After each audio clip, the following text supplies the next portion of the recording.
Reading invertible functions from graphs and tables.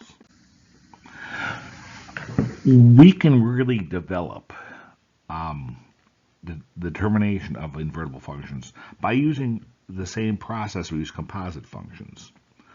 I have here on this page a graph of f of x equals negative 2 to the power x minus 4 plus 3. And that's how I get this curve here, this downward going curve. If I put in 2, if I put in 2 for x, that would be 2 minus 4 is negative 2. Negative 2 to the negative 2 is basically negative 1/4 plus 3. And I get 2.6. So when I put in 2 here, x at 2 for the original function, I get about 2.6, almost 3, but it's right here, this blue dot. Now, what is the inverse of this? And I could calculate this back out in this exponential function, but I also look at it graphically. If I know this is my new x, becomes my y, where y equals 2, I put in 2 for x, 2 for y, I get 4. And this is an invertible function, by the way, because it passes the vertical line test. But all I've basically done is found when I put in 2 for the inverse of the function, I get a different response.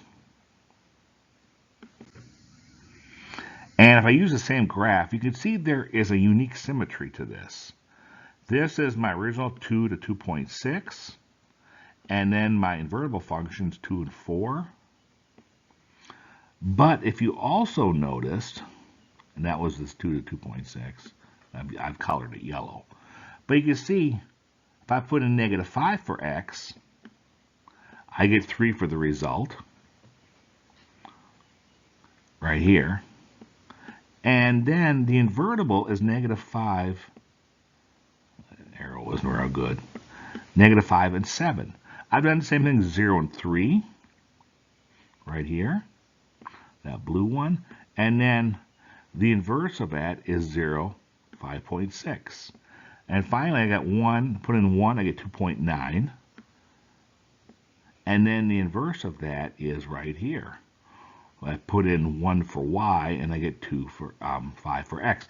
And you can see there's a line of symmetry going across the xy plane that shows this. Very interesting, especially with exponential functions and their invertibles. Now, here is fx equals 2x minus 4. What is f of 3 to the negative 1? What is the inverse of this?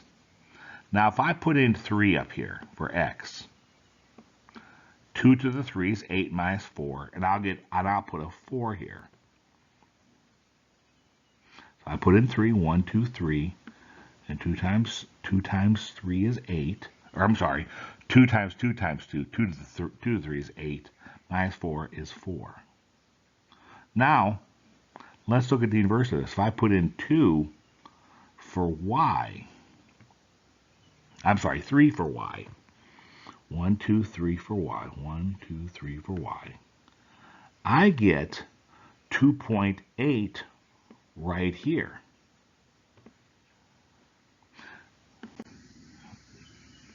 Now let's look at this as a y equals negative x cubed.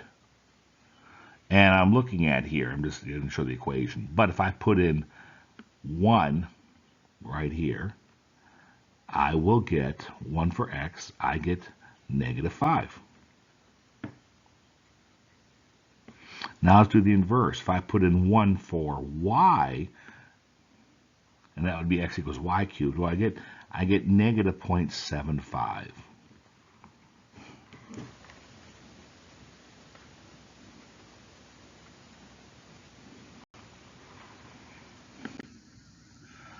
Now, it's interesting here. I've got an equation here.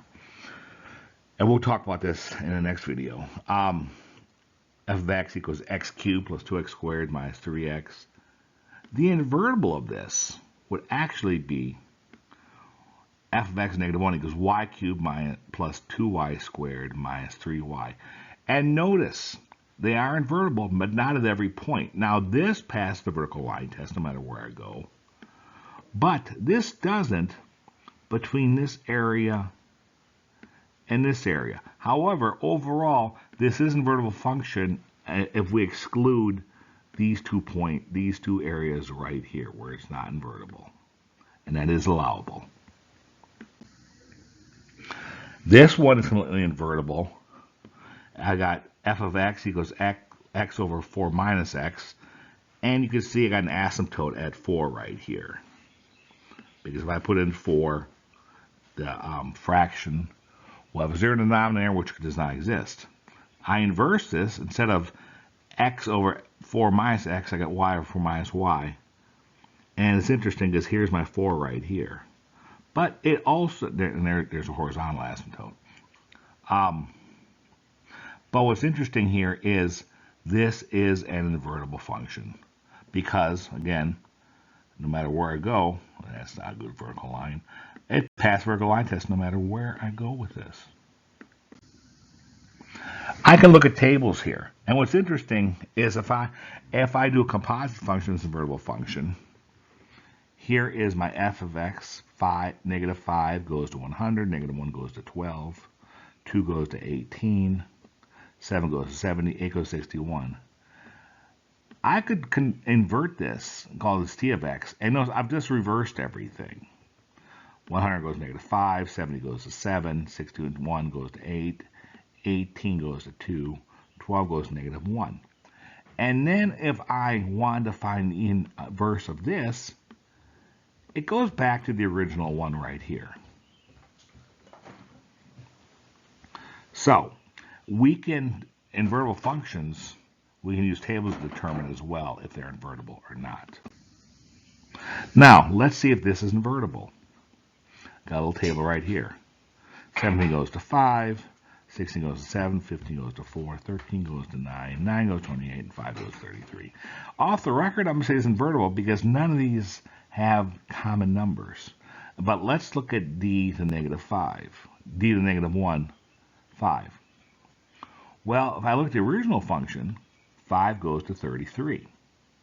If I inverse this, where I start out at the 5 goes to 17. Guess what? It passes the vertical line test. They don't go to the same result.